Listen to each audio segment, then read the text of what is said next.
This video contains news and analysis related to a recent terror attack in Kashmir. The content may include sensitive visuals and discussions that could be distressing to some viewers. Viewer discretion is advised. We strongly condemn all forms of violence and terrorism. The purpose of the content is solely to inform and create awareness based on verified reports. Top quality और consistent performance के लिए सिर्फ silver pump नाम याद रखना। এবার বাংলাদেশের খবরের দিকে নজর রাখবো, কারণ গুরুত্বপূর্ণ একটি আপডেট এসেছে। বাংলাদেশে নিষিদ্ধ হয়ে গেল শেখ হাসিনার দল আওয়ামী লীগ। বাংলাদেশের নিষিদ্ধ আওয়ামী লীগের যাবতীয় কর্মকাণ্ড আন্তর্জাতিক ট্রাইব্যুনালে বিচার প্রক্রিয়া শেষ না হওয়া পর্যন্ত নিষিদ্ধই থাকছে আওয়ামী লীগ। আন্তর্জাতিক সম্পর্ক বিশেষজ্ঞ রাজাগোপাল ধর চক্রবর্তী এই মুহূর্তে আমাদের সঙ্গে রয়েছেন। রাজাগোপাল বাবু, অনেকদিন ধরে এই দাবিটা উঠছিল, এই ইউএনএসের অন্তর্বর্তী সরকার যে দাবিকে মান্যতা দিল, এটা নিয়ে আপনার মতামত কি? এটা মানে কি ধরনের অসুবিধা তৈরি হতে পারে বা সুবিধা হতে পারে, ঠিক কি বাংলাদেশের অ্যাঙ্গেল থেকে কি আর ভারতের অ্যাঙ্গেল থেকে কিভাবে এটাকে দেখছেন?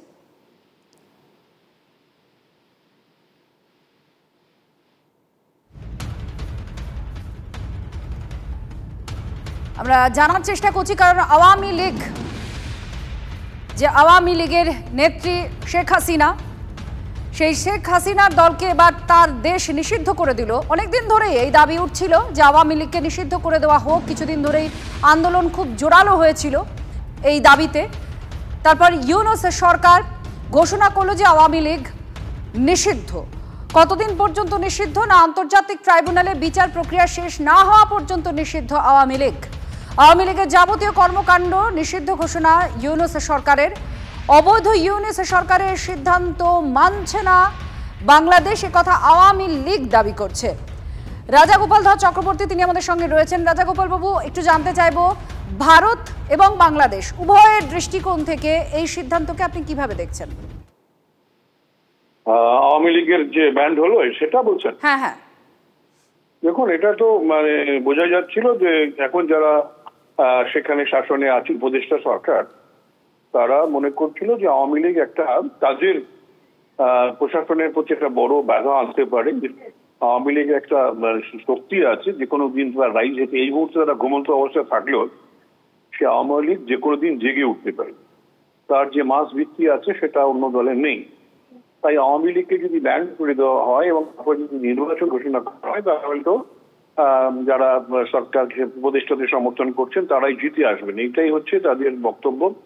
কারণ বাংলাদেশের বিচার ব্যবস্থাও আমরা দেখেছি খুব একটা উন্নত ধরনের নয়। তাই আওয়ামী লীগের এই ব্যান করাটা, সেটাও যে যদি কোর্টে যায় কি অবস্থা হবে বোঝাই যাচ্ছে। এই জায়গায় দাঁড়িয়ে আমার যেটা মনে হলো, আমরা এখন যুদ্ধবিরতি ঘোষণা করেছি, তারপরে বাংলাদেশ সাহস পেয়ে গেছে যুদ্ধবিরতি ঘোষণার পরে। তারা বোধহয় কোথাও মনে করছে যে ভারত কিছুটা ব্যাকফুটে আছে, তাই এই সময় একটা এরকম ধরনের সিদ্ধান্ত নিলে ভারতের তরফ থেকে প্রত্যাঘাত হয়তো আসবে না। তাই ওরা এই ধরনের সিদ্ধান্তটা এক্ষুনি নিয়েছে।